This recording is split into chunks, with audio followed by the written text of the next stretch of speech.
Wow, just like that, back with another portable Clint. Guys, I have a legend here. I didn't realize how much of a legend he was until I dove in to his career. He has a blessed career. Ladies and gentlemen, Jon Huertas. Come here, dude. Get back here. Look at you. Yeah, you. Get over here, brother. Wow, yeah, look at you, dude. You're on portable Clint, man. Look at that. Portable Clint. You're so Look portable. I know it, right? I heard that about you. Okay, Lucas Spalding brought us two together.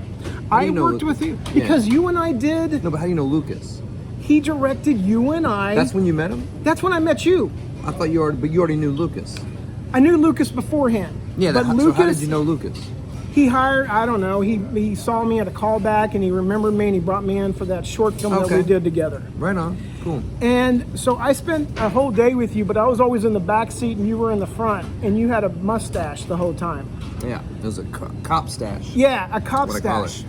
But anyway, so that was a good time. That was a good time. We had a really good time. Yeah. Lucas just edited some stuff I directed. Well, I love that dude. Yeah. He's a good guy. Now the focus is on you, Jon. You, dude. No. Yeah. Jon, you've had a very blessed career. Are you aware of that? I've been pretty lucky. I think over the last 20 some years I've been I'm humbled by being able to do what I dreamed about doing. All right, well let's back up, okay? When you were a kid, when did you first think about this business?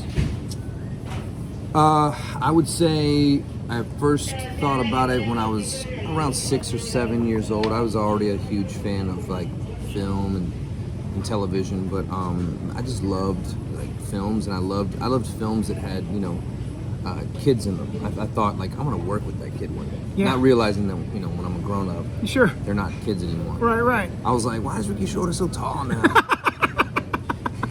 Okay, what was the project that you watched that you thought to yourself, man, I want to do that? The Champ. That was a good movie, dude. Yeah, and that was with Rick Schroeder. Rick Schroeder. And he was the same. He's exactly the same age as me. So he was, I think, 6 when the movie came out. And that was Jon Voight, was it? Jon Voight, yep, Jon Voight, and what's her name? Oh God. It's a good movie that needs to be. I need to see this movie again because that was a good movie when I was a kid. When I watch it, I cry every time. I got father issues. Yeah. Okay. Yeah. So that's the movie that made me think I want to do this. I would love to do something like that, and that it didn't. But I had no idea. I was a kid, 6 years old. What do you know at 6 years old? Yeah, dude. It wasn't until I was in high school where I thought, I could probably have a job. This is what I want to know about. Tell me that thought. Why did you think you could get a job? Was there something that inspired you when you saw something? You're thinking, all right, I'm doing the math here, and I need to move to Hollywood. I think it was all the John Hughes movies that were coming out. Yeah. And I thought, I love ensemble stuff. So John Hughes movies, Red Dawn. And I would see, Red Dawn. Yeah, I would see teenagers that were, same age as me, doing these great films, these great ensemble pieces, and I was like, there's just something missing. A brown guy.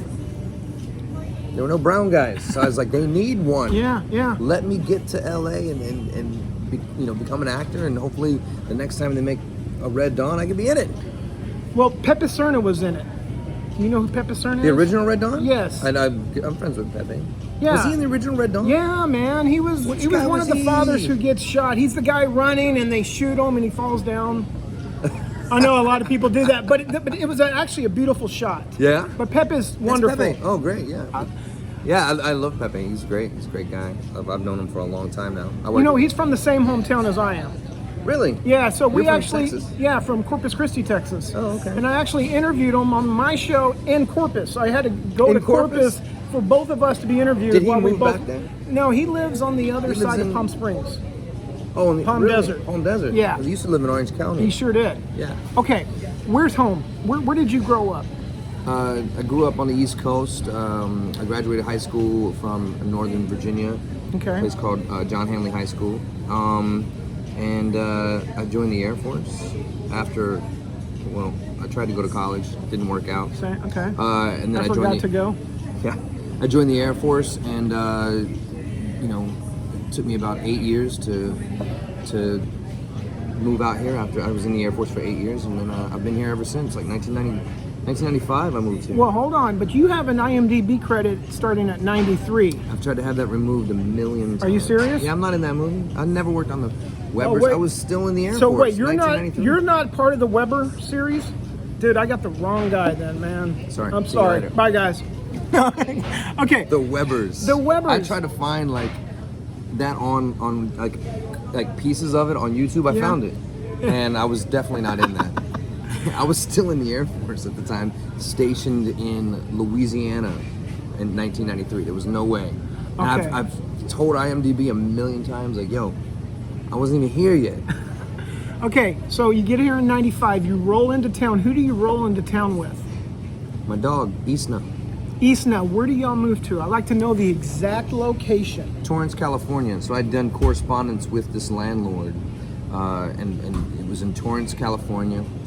I thought it was right next to Hollywood because I was using an atlas, a road atlas, and all they have were the little blow-ups Sure, of like sure, LA. And so I was yeah, like, oh yeah. yeah, right there. That's probably much cheaper than living in Hollywood. So I moved to Torrance, which ended up being, my house is right across the street from the high school. They shot Beverly Hills 90210. Oh, look at you. Which And I was you like, ended perfect.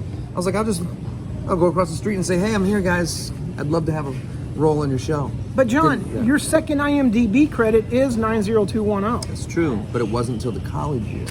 Oh, Which was that first year. So that's the thing. Like they were shooting, you know, I think when I moved here, they were at the end of the season that they were graduating high school, and then they were going to be in college. So that year, later in the fall, I got one of my first jobs was on 90210 that fall, that summer fall. okay. Who's telling you, when you get out of here, who's telling you what to do on how to get hooked up in this business? Nobody. I didn't know one person. I moved out here. I had what's called terminal leave. So I had 3 months of terminal leave, which means I was getting paid at my full rank while I was here for 3 months. So I didn't have to get like a day job or anything like that, a side hustle. And I would look in the yellow pages under acting, agents. I would call CAA, UTA. Yo, I'm an actor from Texas. I was my first agent was in Texas, Kim Dawson Agency. Oh yeah, And that's out of Dallas, is that right? yeah, Okay. Dallas. And so I said, hey, I'm my agent's in Texas, but they don't handle out here in LA. So I get a meeting, and nobody from CAA or ICM would call me back. Why, I wonder? I don't know. It's really I weird. mean, you called them and everything, and they Called didn't them call and you back? everything. Yeah, they didn't call me back. So so I didn't know anything, didn't know anybody. I ended up falling for one of those things you hear on the radio. Come audition this Saturday and see if you have what it takes to make it in Hollywood. And they tell everybody that they have what it takes to make it in Hollywood, so they can get that $3,000. Really? Is that how it works? Okay. I got ripped off, and when I got ripped off, I was a little bit, bugged out, and so I called my former agent in Texas and said, hey, this is what happened, and I don't know what to do. I don't even know how to get started. Do you have anybody you know? And they were like, well, you did have an under fiver in a MOW Movie of the week. movie of the week, and They don't call. I wish they would call them MOWs again. they don't call them anymore. Now they just do limited series. Yeah. That's the new Yeah. MOW. Yeah. So I said, what can I do? And they said, we'll call this ABC casting, because that was the casting, and we'll just call them and see if they have anything for you to audition for.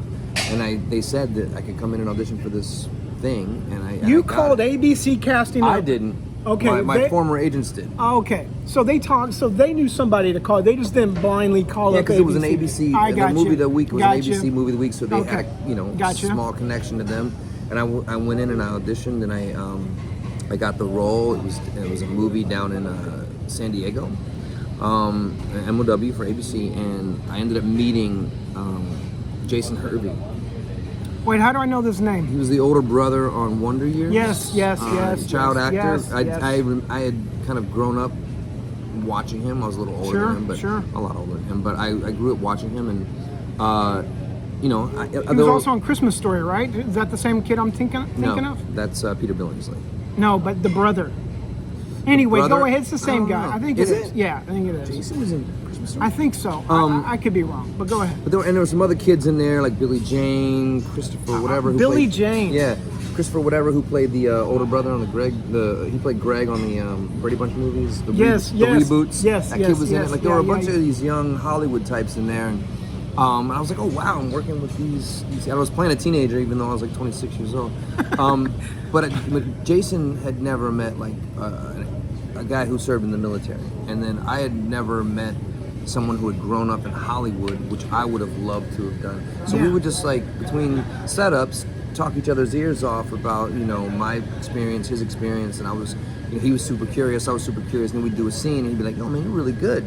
Who's your agent?" I told him Kim Dawson Agency, and he was like, "Who the fuck is that?" Because he knew every agency in town, I guess. Yeah. And I ended up he said, "You need to meet my mom." And I was like, "Well, we haven't even been on our first date yet. I'm not really gay." So I was like, "Why?" Like, she's an agent. So his mom was Marsha Hervey, of Hervey Grimes. Yes, I knew. Yeah, talent agency. I never knew that there was a connection. Yeah, there. and that was Pam Grimes, and Scott Grimes' mom. Okay. Marsha is Jason's mom, and so they ended up being my first agent, which was, a couple of months, 3 months after I'd been here, and then that's when I got 90210 while with them. Other jobs. It was great. It was a great place to start for sure. When did you feel at first? When was your first false start? When did you think that you were about to make it? I don't think I ever had that feeling really. I just I never looked at like making it. I just looked at I want to be able to pay my bills, eventually get health insurance. I just wanted to have a job. I've never really like longed for a public persona. I try to have the opposite really. I just wanted to work, and I think like I always looked at it. So in the military, you learn something, military and anything tactical. You learn slow is smooth, smooth is fast.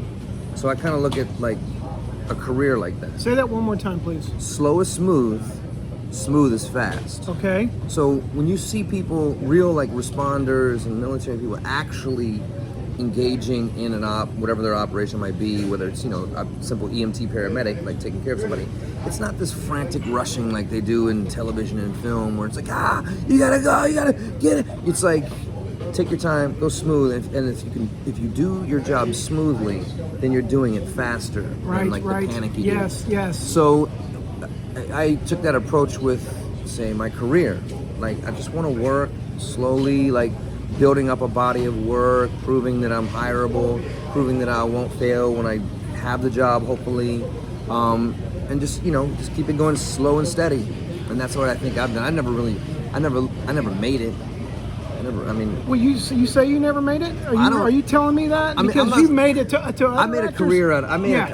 I've made a career out of it, but I'm not like. I think a lot of people associate making it with being famous. Well, and like you're like, if I can get to Tom Cruise level, then I'll never have to worry about anything again. But Tom Cruise level, that's like he is the pinnacle of success. Like really, he hasn't had much that failed. He's never had a lull in his career since he was about 15 years old. So I look at him like, all right, I'm gonna at least take something from him. You have to. What is his? How does he approach his career, his business? Like he's got a very pragmatic business sense when it comes to his career. So I take something like that away from a guy like that. But then, he's at a level that I don't think I'll ever attain, and don't really care to because I love where I'm at. I think that's the way to keep your career going and to keep growing and to keep improving on what you have is to appreciate what it is in the moment.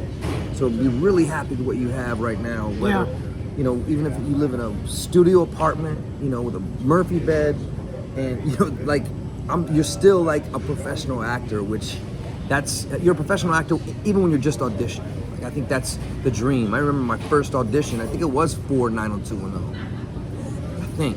The college years or the regular ones? The college years. Okay, go ahead. But I remember just being so excited to have an audition for something that was on television. Yeah. Like I couldn't even believe it. And so now, a lot of people with a certain, when they've gotten to a certain point in their career, they're like, I'm not gonna audition. I'm not gonna pre-read. Like, I'm like, yeah, I want to. It's an opportunity to perform for someone, make a fan or make fans. Like, I love auditioning. Because I feel like I've studied.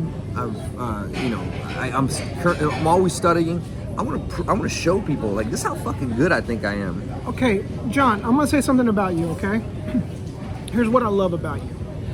I did a short film with you. A short film. How long was? Again, Katie. What was the show we did? Again, Alex, or something like that. I feel like the name changed. So the name changed like three times. But anyway, you and I did a short. Okay. Yeah. But this was after you did 173 episodes of Castle. Okay, and we're gonna get to you booking Castle in a second. But I just want to say this. You were comfortable. You didn't have to be getting out and doing short films, but the fact that you did impressed me more than anything. Why aren't you just kicking back at home watching TV and just loving life? Where's this drive come where you still want to go for it?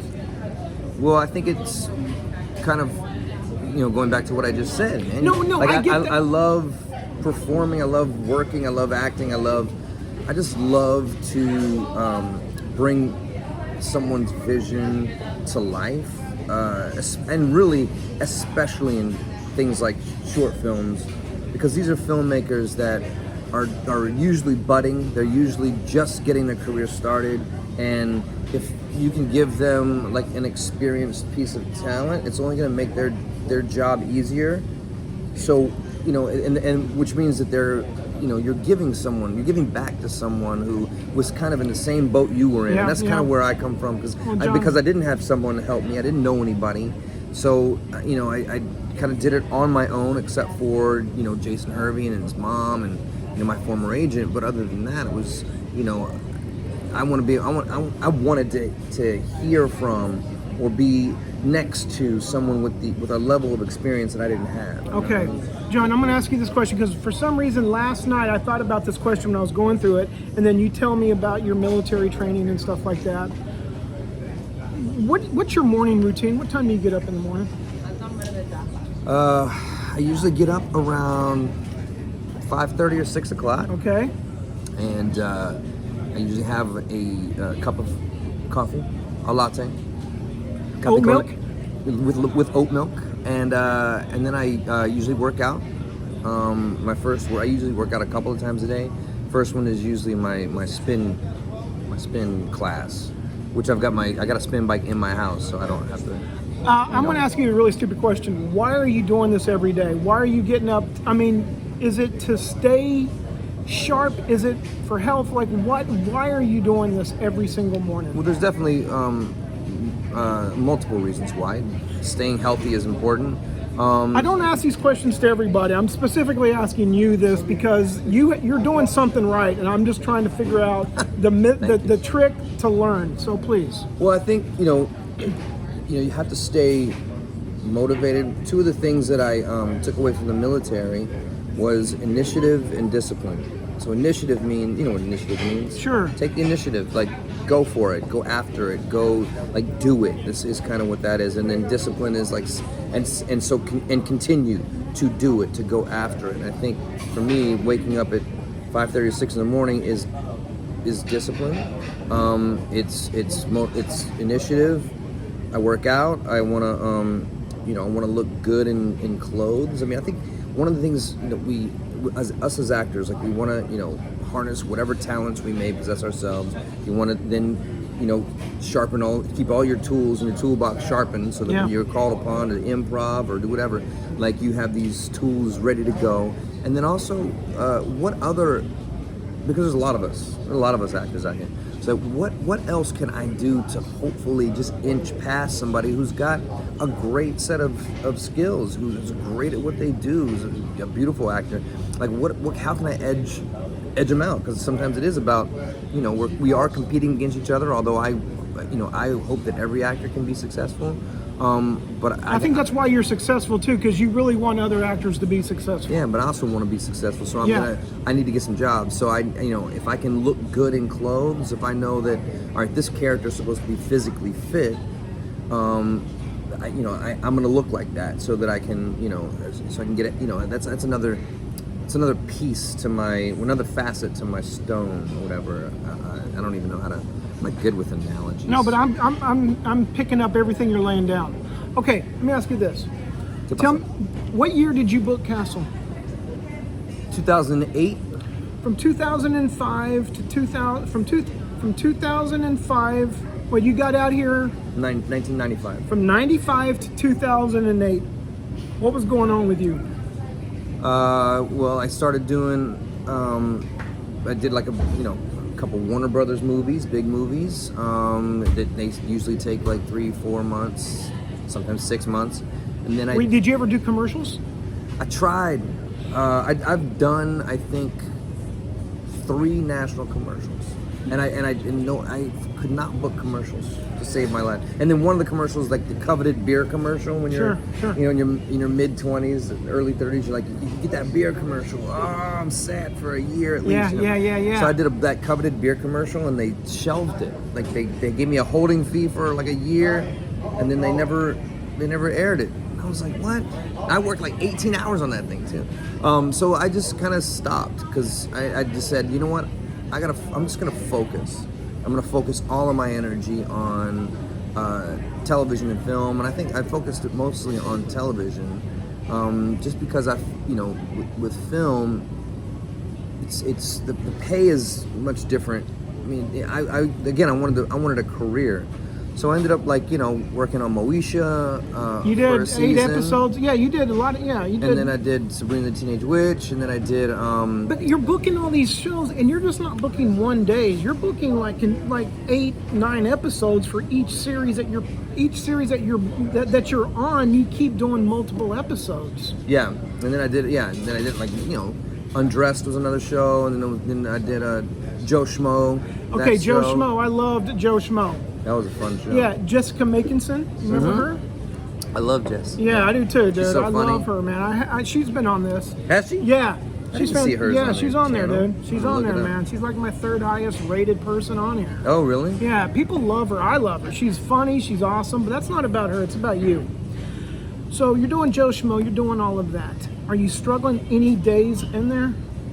You mean I don't financially or just motivationally? Both. I mean, this is all career-wise. This is nothing personal. So I'll tell you, I didn't see anything struggling on your IMDb.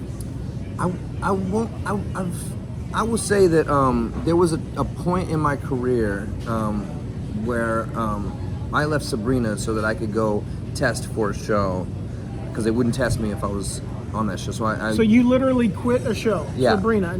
Yeah. We won't go into what. Okay, got it. But there was a show that I was gonna test for, West Wing, that was supposed to be adding a character, and then they ended up switching the character to a female character that they wanted to add, so I didn't test. But I thought, you know what? On Sabrina, I was like 31 years old, playing like a 17, 18-year-old. Wow. And it was, I didn't want to do that kind of comedy. So I made a decision. No more comedies, no more teenagers. I'm only gonna audition for the serious stuff and adults. And there was like an 18-month period where I didn't work that much. I guest starred here and there, but yeah, people knew me as this teenage kind of sitcom guy, and I had to. It took me a while to break that kind of stereotype with a couple of roles where someone could see some tape and go, oh no, okay, he's a grown up. Because I did look kind of young, so it took me a minute to break. So 18 months where I thought, you know what, it was, because I had a pretty steady run, and then because I was not having, the greatest part of my career, I thought, like, well, I'm gonna go back in the military. It was 2001, so 9/11 happened, Sure. and I thought, well, maybe I should go back in and fight, But I didn't. I stuck with it, and then I started. I think that's when Joe Schmo.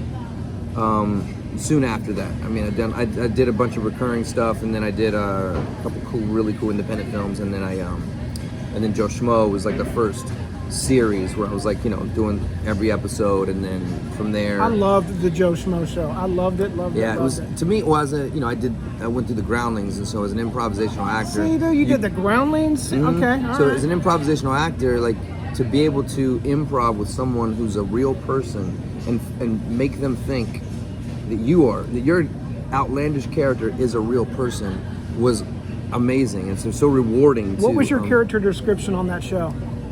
The player, TJ the player. Yeah, I mean, I was like, yo, dog, I'm about to retire from the game. You know? This girl has my heart, and then like another girl would walk by. This girl has my heart. I'm gonna get. See that ass?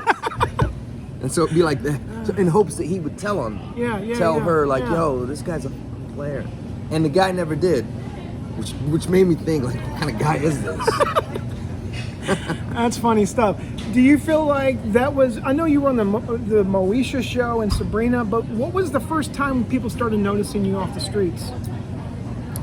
It was Moesha. Okay. Yeah, Moesha, and then that was a big show back then. So yeah, people would say, "Hey, you're Antonio." Yeah, and then Sabrina was also a pretty big show with the youngsters. So if I went to like a Backstreet Boys or NSYNC concert, which I did, I liked them back then. I would get a little look here and there, and then Joe Schmo was also I was super surprised on how many people watched that show. Yeah. Because it was on Spike, and Spike wasn't a huge network. That was a brand new network. Yeah, and so I was always surprised. But I mean, the biggest one was Castle. Okay, tell me about Castle. Then Generation Kill was also like every military member saw Generation Kill, and it was one of the most realistic portrayals of a military unit on television or on screen. What channel was that on? Because I saw that last night. Oh, okay, all right. Yeah. Okay. Yeah, it was a David Simon show. Yeah. Yeah, it was good show. Okay, your career's doing great, and you get an audition, or your career wasn't doing great, and you get an audition for Castle. It was going great. I mean, I spent a year, close to a year in Africa on Generation Kill from 2007 to 2008. So right when I got back, we were actually in the middle of a writer's strike. Yeah. And but this show had squeezed in. So, but it was not. It was later than pilot season, so it was a weird time to be shooting a network pilot just because of the writer's strike. So. Yeah, it was. I mean, how blessed again were you that you were actually filming while all of us were freaking out? I'm not saying that's a bad thing. Yeah, I was on Generation Kill when it started, but we still, there could be no rewrites, but there were scenes that weren't working, and I remember the writers coming up and saying to the actors like, "So, this scene's not really working on paper. What do you guys think?" And they would like literally have us rewrite it. As actors with our improv, and then they would film it, and it's like, wait a minute, shouldn't? Yeah, man. Maybe I should get a WGA card. Yeah, I'm surprised you don't get a WGA. I mean, I guarantee if you set your mind to it, you would have a WGA card by the end of the year. Yeah, well, now I have one. Oh, yeah. Look at you, dude. Look at you. Okay. But yeah, so then Gen Kill to. Castle. And when you auditioned for Castle, I want to know, did you think you were going to book this? No. Tell me all about that if you don't mind. I went in for Castle, and I was actually being really picky with my career choices. At that point, I was like, you know what, I'm going to finally be picky. And I did like What's the opposite of picky? I'm just trying to figure out what I am. The opposite of picky is like, if some 10-year-old kid walked up to you right now and said, "Hey, will you be in my 5th grade movie project?" You'd say yes. Okay, good, because I'm just. I would say, "Let me see your director's degree." Okay, go ahead. So I went in for Castle because this character Esposito was supposed to be a veteran, and I was like, "Oh, okay, cool. I'm a veteran. I like to do positive portrayals of veterans. Sure. If I get this character, maybe I can help shape who he is." And so I went in, and I walked past this guy, Marco Sanchez, who was on what was that submarine show that he was on? Sequest. Yes. Okay. I loved him on Sequest. And then a friend, David Barrera, who was in Generation Kill with me, and I said, oh, what's up, guys? How you guys doing? Boom, boom. And I thought, you know what? This is more my character than these guys. And then I went in, and I bombed. I was like, yo, that was terrible. Like, I feel like I bombed. I went out, saw David Barrera. I said, yo, it's your job, bro. Go get it. It's gonna be you. And so I call my manager and I say, hey, can you do me a favor? Can you call the casting people from Castle and apologize for me and tell them I'm sorry for wasting their time? And she goes, all right, if that's what you want me to do. I said, yes, please call and say, I apologize, I'm sorry for wasting their time. She called and tried to apologize, and they were like, what are you talking about? He's the guy. We're hiring him. So I literally spent 8 seasons just messing up every scene just so I could, show them what I showed them in the audition. Jon, let me ask you something. Had to be bad. When you say bombed, is that something you just throw out there, or did you actually really bomb at this audition?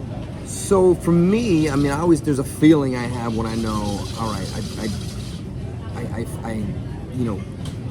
I was the character. I was in the moment. I was the character. I wasn't a guy auditioning for a TV show.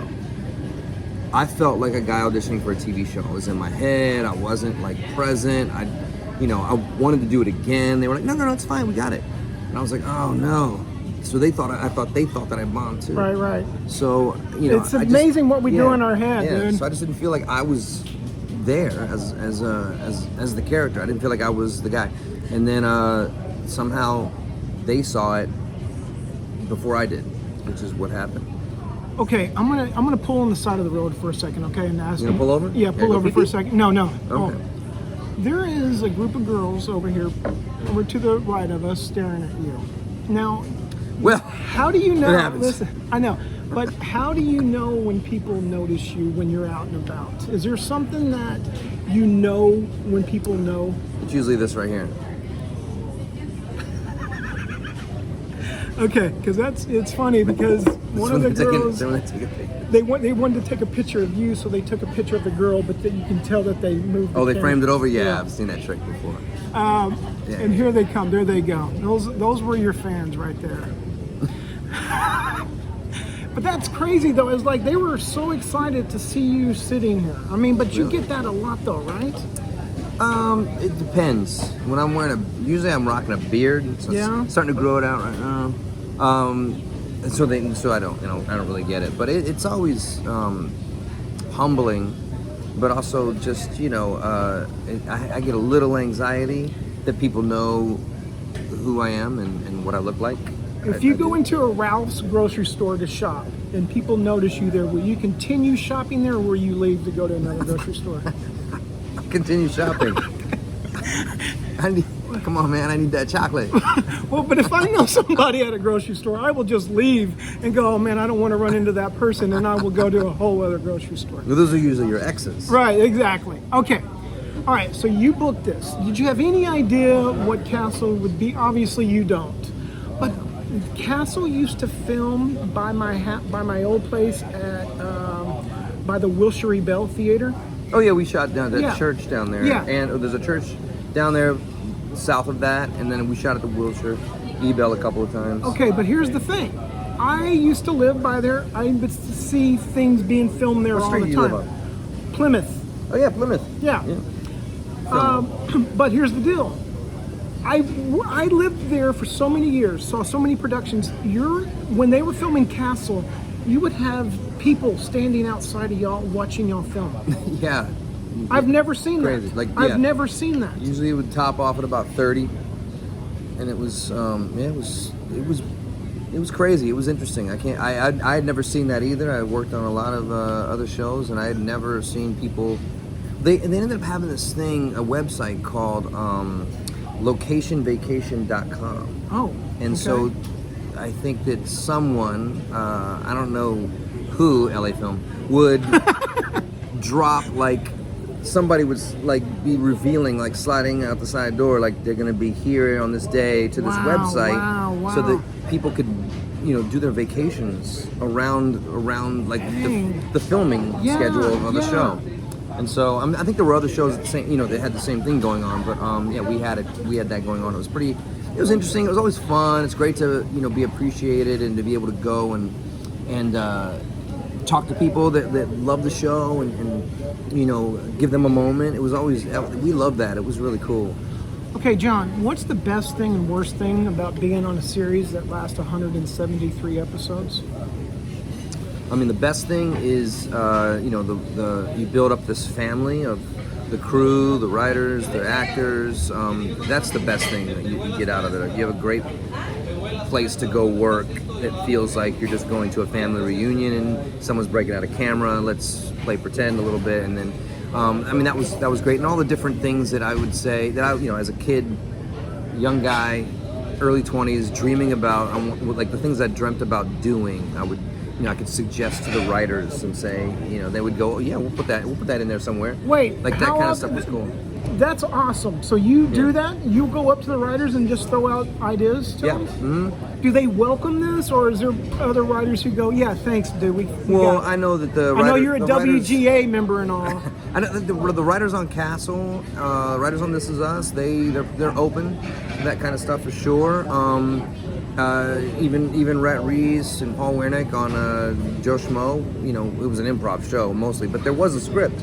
And we would say, and they wanted to be story points, but if we noticed, like, hey, he's leaning towards this, we could say, can we try to get this out of him, like a new story point.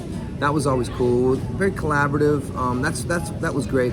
The worst thing is, Yeah, I want to know the worst thing about it that no actor really wants to tell people. I mean, the worst thing about it, as an actor, you're super creative. And you're playing one character for 8 years, so as an actor you want to play lots of different characters. We want to get into other people's skin, and so the worst thing was when they came out with this app called the Deadline, like the Deadline app. Sure. And so I would have my phone on set, and I would open it up and look at the Deadline app and see everything that I couldn't audition for. I see everything that I couldn't be up for. And I'd go, oh man, I can't audition for that because I'm on this awesome TV show. Fuck, man. So that was the worst thing. But so finally, to solve it, I just deleted the app and I didn't look at the Deadline anymore. It was cool. But that's a really shallow.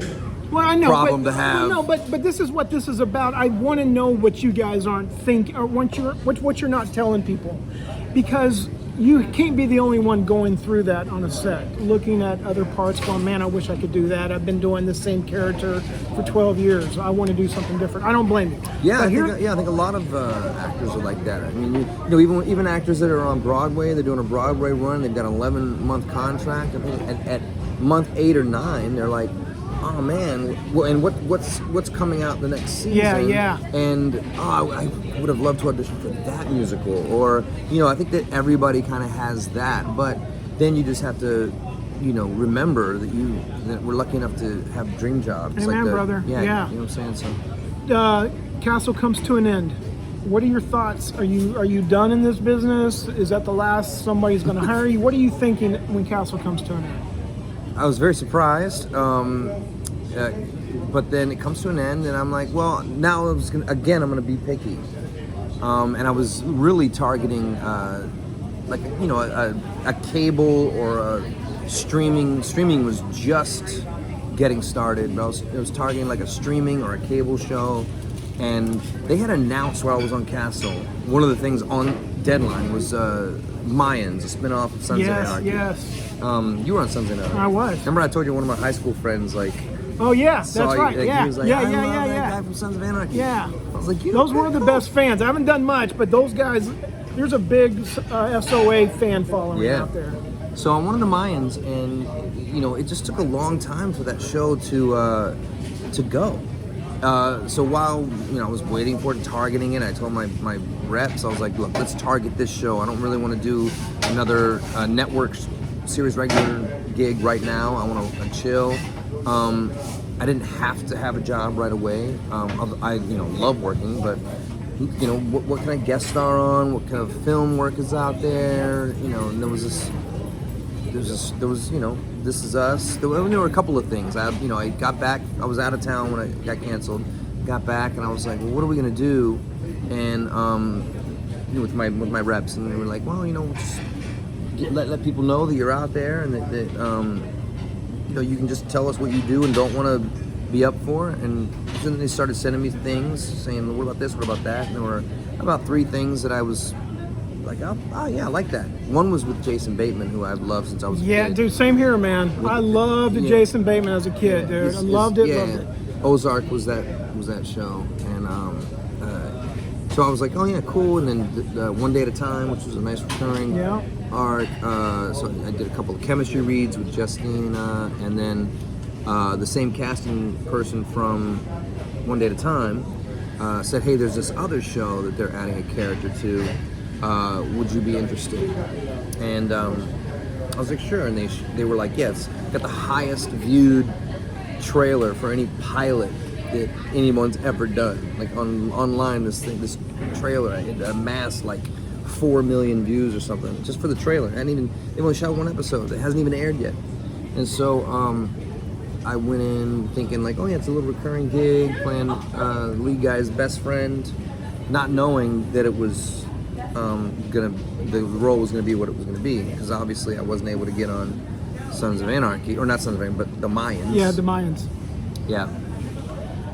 But that was it. And I mean, I went in, they liked. And you had to go in and fully audition? It was like a meeting / audition with Dan Fogelman. Dan and Fogelman is Owen. awesome. Yeah. He's hired me like 4 times on 4 different shows. Oh, really? Never the same show 4 times, but 4 different shows. Oh, So really? I love that Did dude. you work on Gallivant? Not No. Gallivant. Pitch. The Neighbors? Or Pitch? Pitch. Neighbors. Neighbors. Another one, a basketball one he did. Okay. And then some other one. All right, dude. It's going crazy around here, dude. People are noticing you. Are you picking up on that? No, I'm here, bro. Dude, I'm you. trying to be there too, but I've never had that Chemistry buzz. right here is I know. palpable. But I've Can you never guys seen taste that it? buzz. I've done this for the past year. I've never seen the buzz. What people are noticing you right now. Okay, tell me. There has to be a bad time in Hollywood. By the For way, me? yes. Oh, you And mean now like listen, where I was having a bad yes, time? we're going to start winding down. I don't want you to I'll tell think. you. Yeah. So, but take your time. I just want you to know that the end is coming up. The end is near. The end is near. So I mean there was a bad time, not necessarily career related, a little bit. It was like it was a lot of things where I went through a breakup. And before that, I had wrecked my girlfriend's car, and the insurance wouldn't cover it. So I had to pay for it out of pocket. And it was like $9,000. And then one of my dogs had gotten run over by a monster truck.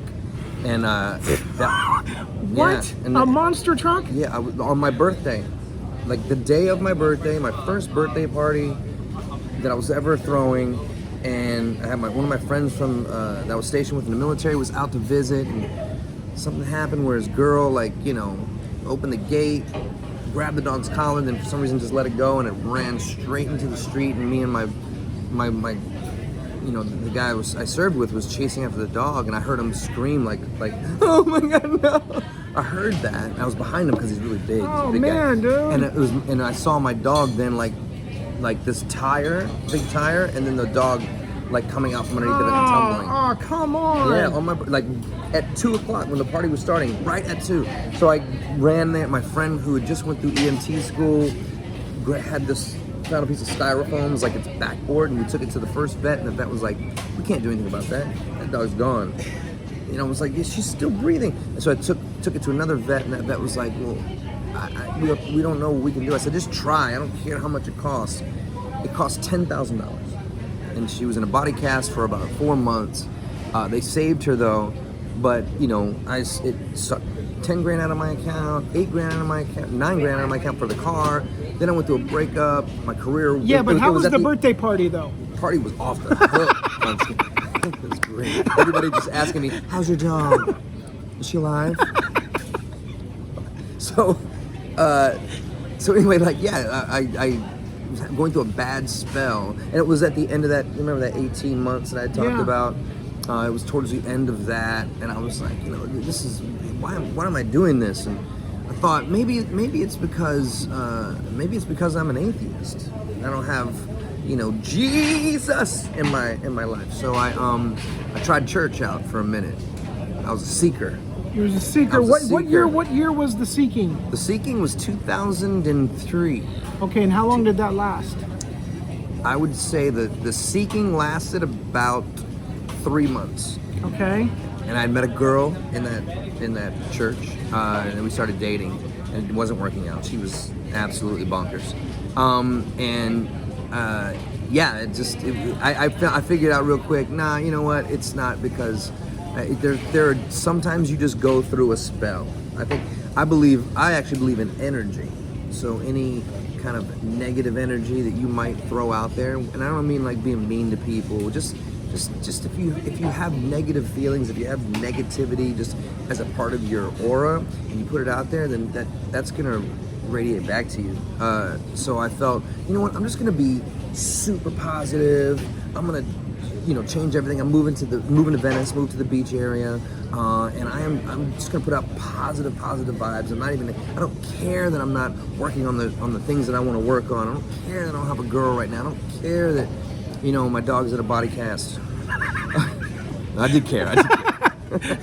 That's pretty cold. No, but I did that, and so then as soon as I started doing that, man, positive things started coming to me. Because when I was still seeking, there was still some negative stuff. Like that girl was kind of, it wasn't fun. It wasn't fun. It was my least fun dating experience I ever had, was with a girl from that church. What church was it?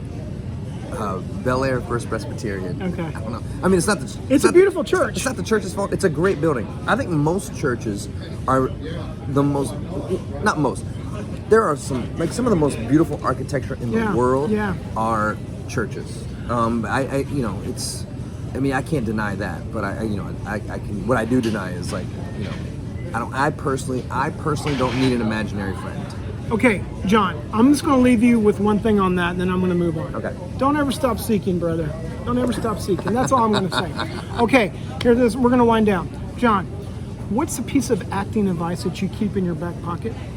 Advice to other actors? No, advice to other actors. I got two. Advice to other actors to go through this business, and advice to an actor who just got 5 pages. I want to hear about when you get 5 pages of dialogue for an audition. Mm-hmm. I want to know what you do and how long it takes you to study 5 pages. But let's start with the first thing first, which is, what was the first question I asked you? It was, it was, what was it? Like saying...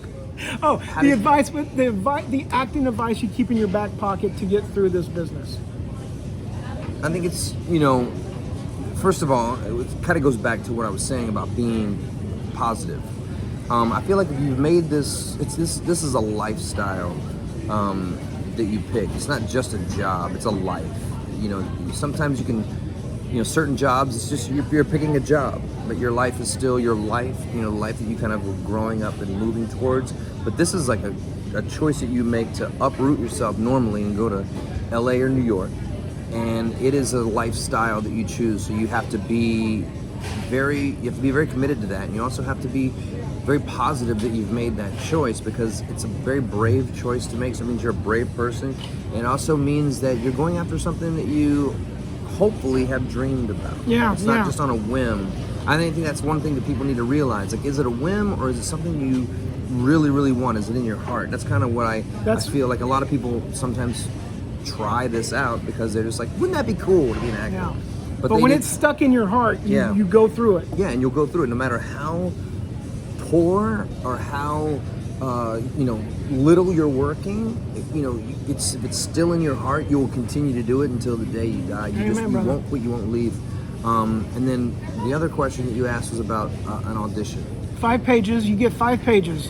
Yes. And it's tomorrow. It's okay. You get it today. Right now, it's 11:30. Your audition's tomorrow at 12:30. When do you start looking at it? If I just got it today and I don't have anything to do, like I'm not working on the set, I'll start working on it as soon as I get it. I'm excited. First thing I want to do is read the script. So I'm also one of those people that will pretty much be very demanding about getting the script. If it's a narrative, you got to get the script. You have to read. You have to understand what your character's contribution is to the story overall. and you won't get a sense of the tone if you just get sides. So I But always even like, I'm being devil's advocate here. Even if it's only 5 pages and the script's 130 pages, why do I need to read 130 pages for my 5-page audition? because that 5-page audition might just be 1 or 2 scenes that you have in the entire. You might have 14 other scenes in the whole thing. Yeah. And also, what comes before that audition? Because with like my training or whatever, you always use a moment before you start the scene. What is your moment before? So if you only got those 5 pages, like what was the moment before that? Were you even in the moment before that? So it all depends on what your character is. But I think it's very important to understand the story and how your character contributes to the story, and then you also get to understand what the tone of the story is. So that's first. I want to read the script first. I'll start reading it as soon as I get it, as long as it's not like trumping one of my like workouts or something like that. And then the next thing I do is I memorize it. Okay, 100% memorized. Not necessarily putting in real work yet, but like memorizing it. How do you memorize it? And I'm asking that question because you do it every week. Is your muscle very strong that it doesn't take you that much to memorize, or do you have to do something to help you memorize? I think my muscle is pretty strong. Once you are on a show and you have to always memorize things, I think that builds that muscle up. But I think a way to build that muscle up is to read a lot and try to memorize. Like I like to read plays and scripts and things like that, and I'll like a scene, I'll read it a bunch of times, and it's kind of I'll get to know the scene. I do that when I'm not working on a show, but I use an app which you've probably heard of, Rehearsal Pro. Yeah, oh yeah. I know the guy David who invented Lawrence. it. Yeah, David Lawrence. I know him very well. Yeah, I was one of the first people to use Me it. too. When I was on Castle still. Yeah. Okay, cool, man. So like 2008-9 is when that thing. I think they're on part 2. I think there was 1, 2, and then now it's Rehearsal Pro. Okay, I got to download that one. Yeah, Rehearsal Pro is good. So I use that when it's tough, or when if I need to memorize it fast, and it's a great tool. I think it was brilliant for David to come up with that app. Yeah, It's a great tool. It really helps with memorization. It's like literally, it's all about repetition. You spend 10 minutes on those 5 pages, just doing it over, and you're reading along with yourself. You do that, you will have it memorized. Okay. And then you can play with it. Then you can put in the work. Then you can, and then when you go into audition, now you can put in the work with, if it's just for casting, if it's with the director. And to me, it's always, I'm gonna show them exactly what I'm gonna do when they hire me and say action. I'm not gonna they don't have to imagine. I wonder what he looked like without the sides or without looking down. Because it used to be. You're totally off book when you go in. Completely off book. I don't hold them. I don't have anything in my hands. I am in the scene. I'm doing it exactly how I would do it right now. These are my choices if you hired me. And then they can direct me. And because I know the scene so well, when they direct me and they go, that one beat? Well, I know exactly what beat they're talking about because I've memorized the scene. I know every beat in the scene. So they can direct me and I can change it on the fly like that. We can go right away. So I'm not in there like for 25 minutes as they're trying to explain to me what they want. I'm trying to flip through the pages. You mean on this line here? No, it's like, tell me what to do when. Like, you want me to change something on this beat, this moment, whatever. And then I can do that because I have the freedom. Yeah. And that's the thing. Like I feel much more freedom when I'm memorized and I don't have to hold onto this thing. It's it's like I don't need my crutches anymore. That's kind of how I look at it. Yeah, man. I don't need my crutches. Like. Yeah, I look at this business. This is my last thing I'll leave you with regards to how I approach kind of this business. I played football growing up, and so if you want to play in the Super Bowl, you hopefully and most likely have played Little League. You played football in middle school. You played freshman, high school football, junior varsity, college. You've played at all of those different levels, which means that you're putting in that time. So actors, if you really want to be an actor, put in that time. You need to start doing theater and everything that you can do in, elementary school if you get the bug then, middle school, high school, college. If you go to college, at least if you don't go to college, acting classes. Like you need to be training. When I'm not on a show, I'm training. That blows my mind, dude. Because it's like playing in the Olympics or playing football. Like when do those guys stop training? They don't. Yeah. Actors should never stop training.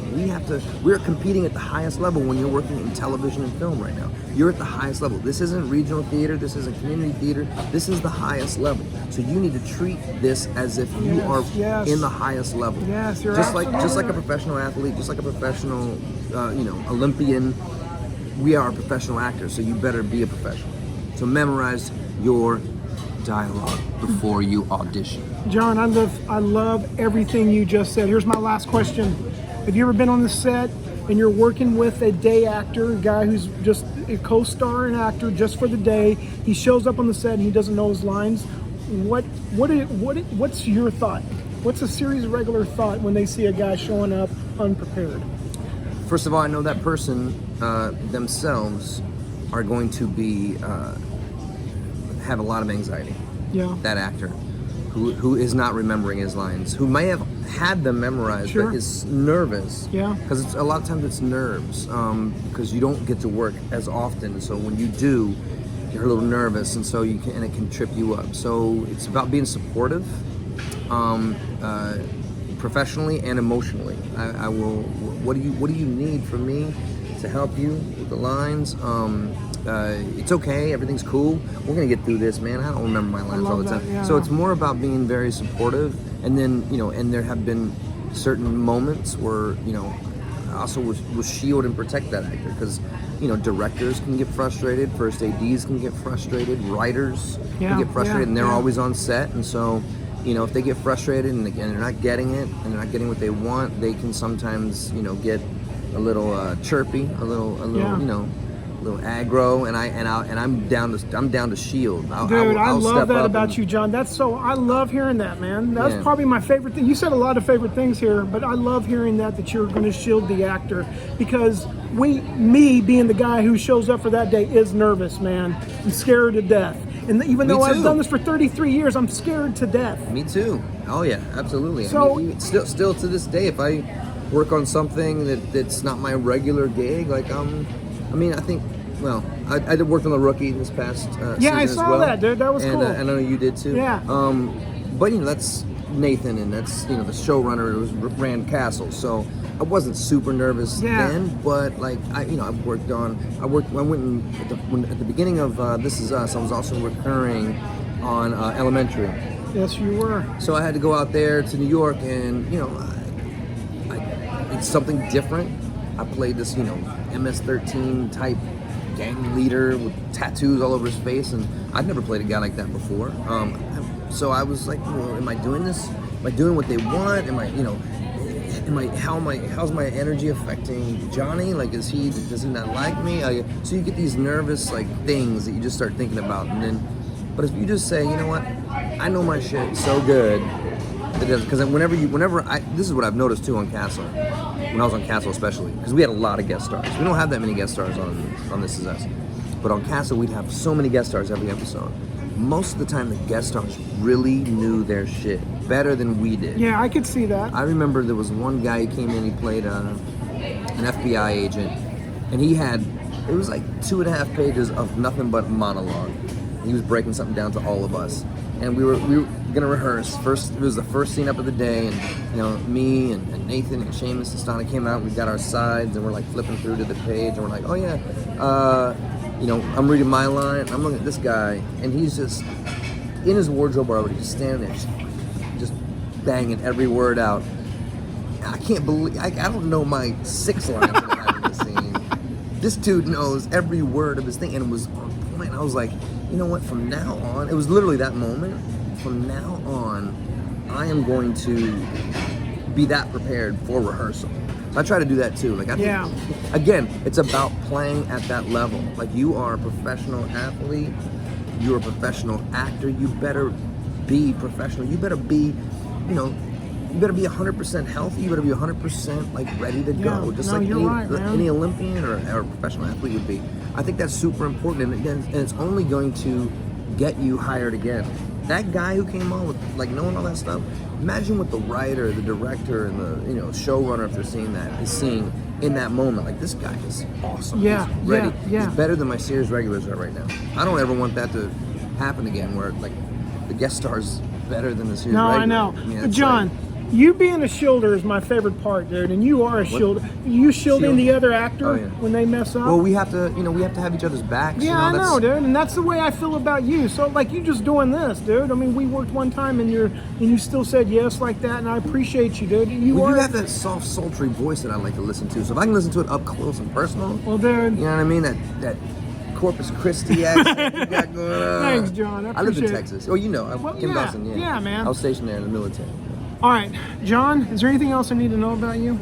No, I like to keep an air of mystery about myself. Dude, you are... Keep it interesting. Yeah, and you do a great job at that. All right, one last favor. You ready? Yeah. Will you look in there and tell everybody bye? Bye.